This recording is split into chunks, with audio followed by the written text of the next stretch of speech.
Nesse terceiro vídeo da série sobre os impactos e consequências do Covid-19 nas empresas, eu, Milena Zucchetti, diretora da Grover Negócios Internacionais, sigo conversando com a consultora Marta Buffon Martins, da Buffon Martins Consultoria, sobre a transformação digital como aliada no momento de crise.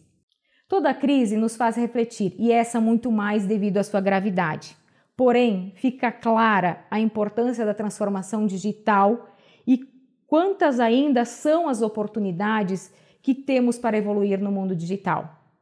Marta, se pudermos contextualizar isso no cenário das empresas atuais, como essa realidade se encontra e quais foram os benefícios encontrados para este momento de crise através da transformação digital? Então, nós precisamos entender, como eu já falei no outro vídeo, sobre o que podemos inovar o nosso modelo de negócio.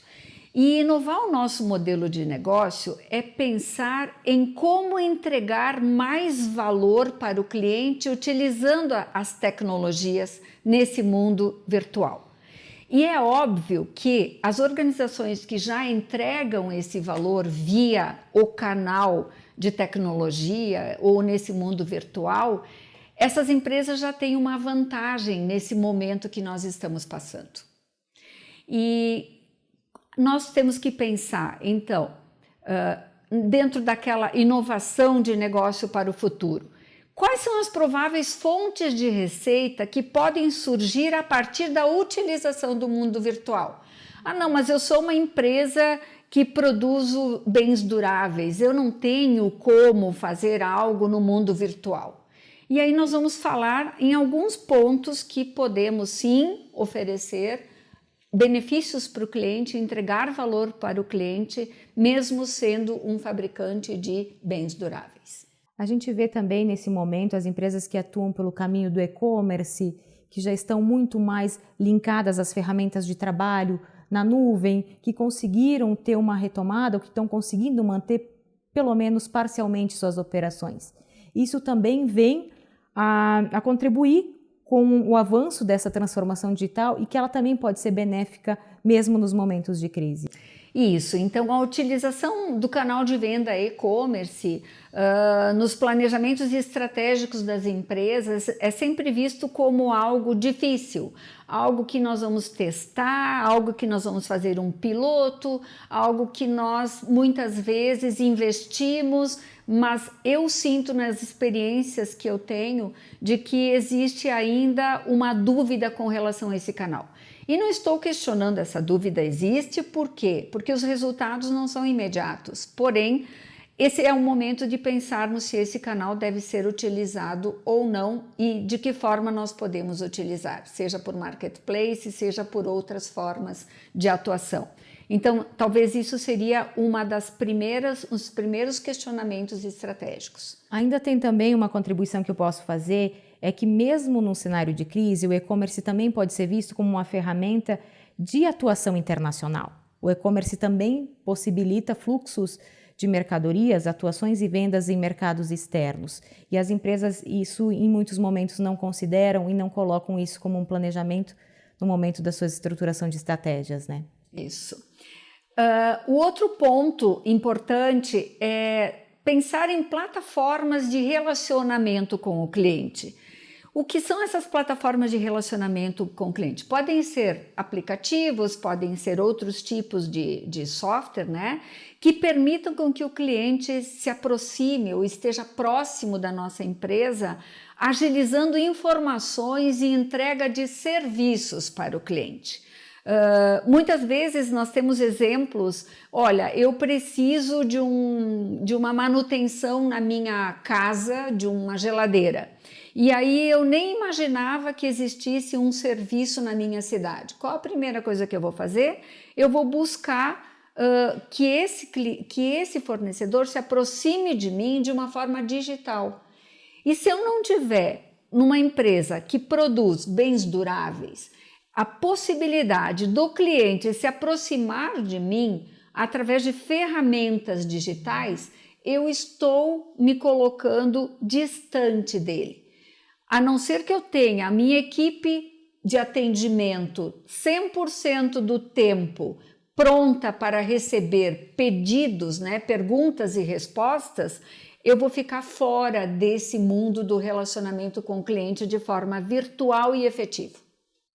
Marta, concordo muito com essa questão de relacionamento, porque inclusive com o cenário de clientes internacionais, nesse momento de crise severa, a gente teve que transformar todas as formas de trabalho. Não podemos mais visitar, não podemos mais viajar, não podemos mais estar próximo do cliente. E os meios de transformação digital realmente nos proporcionaram fazer conferências, estarmos próximos do cliente mesmo à distância. Então são métricas que vieram para o nosso dia a dia e vieram fazer parte no cenário de digitalização que trouxeram uma viabilidade de continuação aos negócios de uma forma inovadora. E aí eu gostaria de incluir, de complementar, dizendo o seguinte, que esse relacionamento com o cliente ele precisa ser facilitado no momento que eu busco informações de um produto ou de um serviço que seja, a gente brinca, né, que seja com um clique. A nossa expectativa não é que eu tenha que ficar navegando para encontrar as informações. Então, toda vez que eu for criar uma plataforma de relacionamento, eu preciso pensar no segredo com um clique, um aperto somente numa tecla, para que nós tenhamos, claro que isso muitas vezes não é viável, mas que as informações estejam disponíveis de uma forma muito rápida, porque hoje o usuário, né, da rede social ou da internet ou de qualquer aplicativo, ele não tem paciência de ficar navegando e perdendo ou gastando tempo com isso. E até mesmo às vezes as operações das empresas não permitem esse tempo, né? Em busca de um resultado, em busca de um processo muito rápido, se requer uma informação rápida e uma ação muito rápida e que a gente consiga uma informação de bate-pronto, né? Também no comércio exterior, essa automação, o conceito de Big Data, o blockchain, a internet das coisas, são ferramentas que estão transformando o comércio internacional, a forma de se relacionarmos com outros países, de forma a otimizar os processos, né? Tanto na importação como na exportação. Estamos prevendo para esse ano, com certeza ao pós-crise, que ela também nos trouxe muito aprendizado, uma evolução e que essa transformação vai se tornar cada vez mais digital, fazendo com que esses benefícios venham a facilitar e eliminar as burocracias para as empresas. Então, continuando a falar sobre essas tecnologias, é importante nós ressaltarmos que as redes sociais elas têm uma responsabilidade de mostrar a nossa empresa, principalmente nesse momento, de que forma a gente vai continuar vivo ou continuar aparecendo para o nosso cliente, ou como é que nós vamos continuar mantendo esse relacionamento. Só que de nada adianta fazer umas publicações na rede social se não tiver engajamento. Então, muitas vezes o número de seguidores não é o mais importante. O mais importante é quanto o nosso cliente se engaja naquilo que nós estamos publicando. E aí temos que pensar, agrega valor para o cliente publicar isso? Então sim. Então se coloca em todas as redes sociais. Além disso, nós temos que ter uma preocupação que o nosso site seja responsivo e também reconhecido rapidamente nas buscas de internet. Porque eu fiz teste para alguns clientes agora, recentemente, e nós temos lá, o nosso computador não está viciado ainda, porque se ele estiver viciado, a gente vê lá o nosso cliente em primeiro lugar, né? Se eu já pesquisei. E nós conseguimos identificar que não tínhamos possibilidade nem na quarta, quinta, sexta página de identificar o nome da marca.